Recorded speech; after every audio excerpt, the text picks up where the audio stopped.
Manakkulangara lions ക്ലബ്ബും Palakkad Ahalya കണ്ണാശുപത്രിയും സംയുക്തമായി 158ാമത് സൗജന്യ നേത്ര പരിശോധന തിമിര ശസ്ത്രക്രിയാ ക്യാമ്പ് ഞായറാഴ്ച നടത്തുമെന്ന് സംഘാടകർ വാർത്താ സമ്മേളനത്തിൽ അറിയിച്ചു. കൊടകര ഗവൺമെന്റ് LP സ്കൂളിൽ ഞായറാഴ്ച രാവിലെ 9 മുതൽ ഉച്ചയ്ക്ക് 12:30 വരെയാണ് ക്യാമ്പ് നടത്തുന്നത്.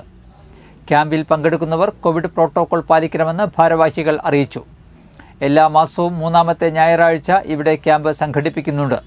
കൊടകരയിൽ നടത്തിയ വാർത്താ സമ്മേളനത്തിൽ ക്ലബ്ബ് ഭാരവാഹികളായ P. രാധാകൃഷ്ണൻ, അനിൽ വടക്കേടത്ത് എന്നിവർ പങ്കെടുത്തു. 5475 നേത്രരോഗികൾക്ക് തിമിര ശസ്ത്രക്രിയ നടത്താൻ ഞങ്ങൾക്ക് ഇതിനകം സഹായിച്ചിട്ടുണ്ട്. ഇത് 157 തവണ വരെയുള്ള കണക്കാണ്. കഴിഞ്ഞ തവണ മാസത്തെയും കൂട്ടുകയാണെങ്കിൽ 5550 പേരെ തിമിര ശസ്ത്രക്രിയയ്ക്ക് വിധേയരാക്കാൻ ഞങ്ങൾക്ക് സാധിച്ചിട്ടുണ്ട്. തികച്ചും സൗജന്യമായി നമ്മുടെ നാട്ടുകാർക്ക് ഇത്തരമൊരു സൗജന്യം നടത്തി കൊടുക്കാൻ കഴിഞ്ഞ 2010 മുതൽ ഉള്ള ഈ 15 വർഷത്തോളം ഞങ്ങൾക്ക് കഴിഞ്ഞിട്ടുണ്ട്.